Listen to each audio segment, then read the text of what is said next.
All right, we are back on the wings of a mythical horse called Pegasus. So Pegasus NetWaves, this is the Personal Healthcare Reform Talk Show, episode number 2 here. And before we get into the big show, we're going to give you the 411 on something really, really big that's going on right now. That's going to affect every one of us, whether we want to or not. Whether you're for it or against it, doesn't matter. It's here, so we're going to talk about how to deal with it. Before that, we're going to be hitting the hot list. So here's the health in the news. More on this, go to clintfuquay.com. That's F-U-Q-U-A. Go to that little Facebook icon up there. Click that, like the page, and you can read the full articles on every one of these. So here we go. Here is the hot list. And this is just news articles I pull up and research studies that I'm reading all the time, constantly. So first off, arginine, a little amino acid, helps out with glucose control for type 2 diabetics. So if you're type 2 diabetic, you might want to check that out. It does help out with blood glucose levels, helps out with nitric oxide production, which keeps blood flowing nicely. It helps out with the vascular system, so great stuff there. Definitely need to look into that. Big study just came out about dementia, and this is for drinkers, so heavy drinkers, or if you go and tie one on one night and you're feeling pretty bad the next day. Fish oil has actually been shown to lower rates of dementia in heavy drinkers. Not only that, but it helps out with liver function as well. So if you're not taking some fish oil, definitely get some fish oil, especially if you like to have a couple drinks. And I know it's NFL is in, it's football time, everybody's going nuts. So after Monday Night Football or Thursday Night Football or Sunday Night Football or all the rest of them, have some fish oil. It will help you out. You'll feel a lot better. One other thing, raw garlic. Raw garlic, yes. Garlic. Raw garlic has been shown to be effective in both prostate and lung cancer for reducing risk by 40% or more. Fantastic stuff. Get some. Have some Italian food. It's great. Get some raw garlic in there. And yeah, okay, your breast's going to be garlicky, but one of the things coming around, October, which means Halloween, which means tons of vampires. So if you want to keep the vampires away, have some garlic too. It also keeps away the medical vampires. So another thing, green trees, little green trees, otherwise known as broccoli, has been shown to kill cancer stem cells. Stem cells are the cells that actually get cancer to grow in your body. So if you're not eating broccoli, get some broccoli. If you don't want to eat broccoli, get the broccoli extract. This way you don't have to eat the little green trees and you get all the good stuff in them and tons of it. And a little segue for the main show. ACA prices have been coming in. The prices are actually out there now for all the states, all 50 states, what the premiums are. And it's, the idea and thought of if you're this different age and this different income, here's basic prices on that. They're all up except for in 2 states. You can take a guess on which 2 states that is. One of them is New York because, well, prices, everything is high there, so getting something to drop in price isn't that tough. And it's not a big drop, it's about a 5 to 10% decrease. Everywhere else you get increases of 50 to 500% for insurance. So very interesting on the prices. Definitely look at that article. I'll have that on the blog as well. Talk a lot about that one. And a big one, since we're going to be talking about business stuff, IBM, one of the big boys, huge company, is taking its retirees, which is about 100,000 people, and they're being put on the rolls of Obamacare, taking them off their rolls. And there's quite a few other big companies doing that as well, and we're going to talk about that here in a little bit. So with that, that is the hot list. Definitely go to clintfuquay.com, click on that little Facebook link on there, click on the Twitter link, follow me on there, and read the blog because tons of new stuff on the blog. And one other little shout out, September 28th, teamquestrace.com. This is for the urban race for the Mary Crowley Cancer Research Center. A great place out there. They do a lot of great work for cancer, especially for alternative therapies over there. Definitely get involved in that. Get some good shoes, walk a mile for them, and help raise some money for that great organization. And that's actually being done through my friend Peggy Edge. So definitely get involved with that. So that is the hit list. Go on the website. Get on there, follow me, tweet with me, blog with me, have some fun with that, and that is it for the hot list. Here are some messages from our sponsors.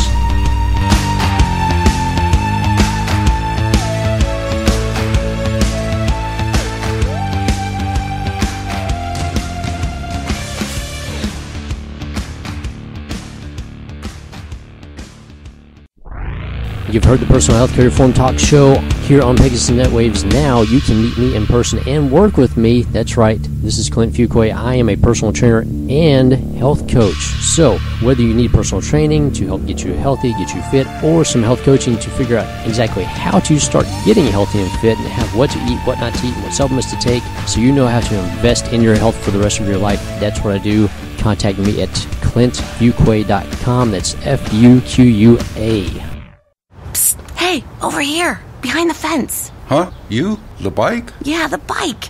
Here in the grass where the kids left me a while ago. Could you get the dust off my seat and remind the kids how fun I still am? Okay. Oh, you are dusty. I may need my spokes tightened too. Let's go. As Native American parents and caregivers, our encouragement to healthy lifestyles for our kids is helping them get outside and play. Get ideas, get involved, get going at letsmove.gov/Indian Country. Brought to you by USDA, HHS, and the Ad Council.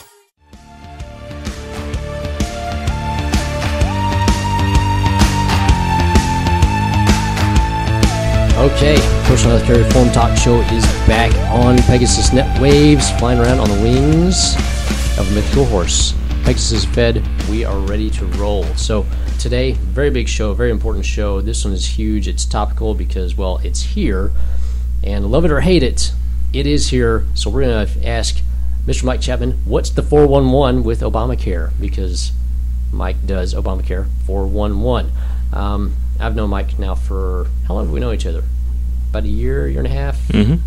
That's that. Right. Very interesting, and just, I want to give everybody a little background on you. I know you're a business consultant. That's right. That's your main day job, and I help small to mid-sized businesses consult, try to find ways to improve their performance, attract and retain employees, whether through benefits or other areas. I also have a website, themedicalinsuranceexchange.com, that is geared up for the Obamacare. I'm trying to strike that word from my vocabulary, actually. It has too many political connotations, and the time for politics is over. It's a law, folks. Affordable Care Act, or ACA, is kind of, where as much as possible I try to use that word. And I'm not going to spend a lot of time talking about what it covers, but generally, any American or green card holder, legal immigrant in the U.S. can now get health insurance coverage. Can't be denied coverage, can't be charged more, can't have pre-existing conditions excluded because they have a health issue. There are also tax subsidies that are more controversial, but it is estimated about 60% of Americans will get tax subsidies. For employers, for small businesses or large businesses, up until most recently, there was huge concern, and most of the focus was on tax penalties. Any company with over 50 employees, 50 or more employees, would receive a tax penalty in 2014. That was delayed until 2015. That made most employers breathe a sigh of relief. But it has also been a huge break in the economy as companies have been trying to get under 50 employees. So a lot of companies, if there's 70 employees, they're trying to find a way of getting their magical number of full-time employees under 50. So it has led to a number of companies reducing their number of full-time employees, and you see a lot of help wanted signs and a lot of, especially hospitality, retail type of positions, where now there's a lot of help wanted signs, but they're not full-time jobs, they're part-time jobs. The new reality for a lot of working Americans is working 2 29-hour jobs. Right. And that's one of the things, one of the side unintended consequences, maybe intended consequences of ACA. But I'm going to put that aside for a second, because especially for small businesses, you have to remember large businesses, they tend to self-insure. They just pay the claims of their employees or their retirees. Those large businesses, for many years, have been shedding jobs. They've been spitting out employees who are over the age of 40, especially. The amount of age discrimination, hiring discrimination against people that are over 40 and especially people with health conditions, is pretty widespread. It's one of those things nobody likes to talk about, and it's not even a dirty secret. It's just a reality.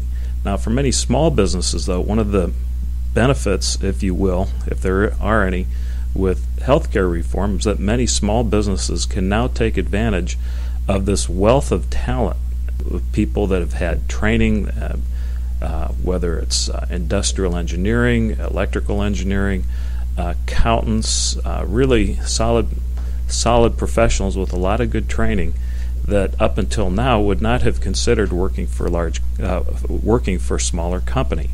Well, now smaller companies can attract those people because they won't impact.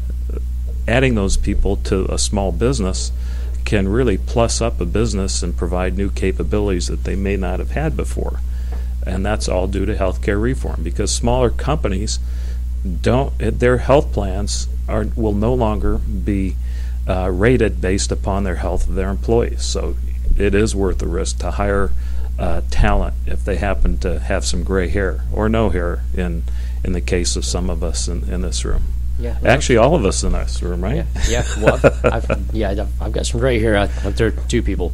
I've actually spoken to a few people about this, and one of my thoughts on this is there's going to be potentially more LLCs produced in the next year or two because of people being laid off from jobs and larger companies saying, "Hey, we like you. We can't have you here, but we'd like you to still work with us. So here's some little extra bonus money. Go start an LLC. Come back. We'll hire your company in to do what you do." That's right. So yeah, there is that effect of it, along with, of course, company trying to get under that magical number of 50, and for their part-time employees getting them under that magic number of 30 hours. Right. And making sure there's not so many hours worked that now they're back into this area where, okay, now we still got to pay out penalties. So they've got to juggle that number around too. A couple things I do want to talk about today, since we don't have a whole lot of time, and there's a lot that goes on with this. There's tons, which is why people definitely, you need to hire this man to come in and look at your business structure. Let's look at some timelines, because this is just the reality now. This is where we're at. Most of the original timelines have been reset for many things. So let's talk about some basic timelines from now until through the end of the year of what people need to look at, or what businesses need to look at for their business or in compliance when they need to have paperwork in, all that stuff. Just the basics of what needs to be done by January 1, 2014. Sure. The first deadline that faces companies is actually October 1. There is a document called a Summary Benefits Coverage document that whether or not you have employees or whether or not you have a group health plan, you need to supply this document to every employee. And basically what it does, there's wording in it that basically notifies every employee of your company that the exchange will be open beginning October 1, and that they will be able to apply for health insurance. If you do offer a group health plan for your company's employees, then there is a plain English explanation of what those benefits cover and don't cover, so that employees can make a decision whether or not to go to the exchange or take the employer's health plan. That's the first thing. Now, the actual open enrollment begins October 1 for Affordable Care Act. In 26 states, including Texas, there is not a state exchange, a state-run exchange. There is a federal exchange. The other 24 states are operating their own exchanges, and each one is a little bit different. So you either have an exchange run by the government, the federal government, or an exchange run by the state government. But in each case, you'll have the ability, beginning in October, to review the plans. You also have the ability as an individual to perhaps qualify for an IRS tax subsidy. And this brings up another paradox in that for most businesses, and this is for more than half of all employees in every business, would be better off if an employer did not offer a health plan. Why? Because if they have dependents and they qualify for a subsidy again, remember that subsidy will be available for more than half of all Americans. That subsidy to pay for that family's health insurance is more than the employer provides for coverage, usually of the employee only. So in most cases, in a majority of cases, an employee, especially a lower to mid-wage employee, is better off working for a company that doesn't offer a group health plan, because Uncle Sam's going to give them more money to help pay for their family's insurance coverage. And if they don't get coverage for their dependents, then they'll be subject to a tax penalty next year, beginning in 2014. So there's some real paradoxes here, and the focus up until now with most employers has been on avoiding that tax penalty.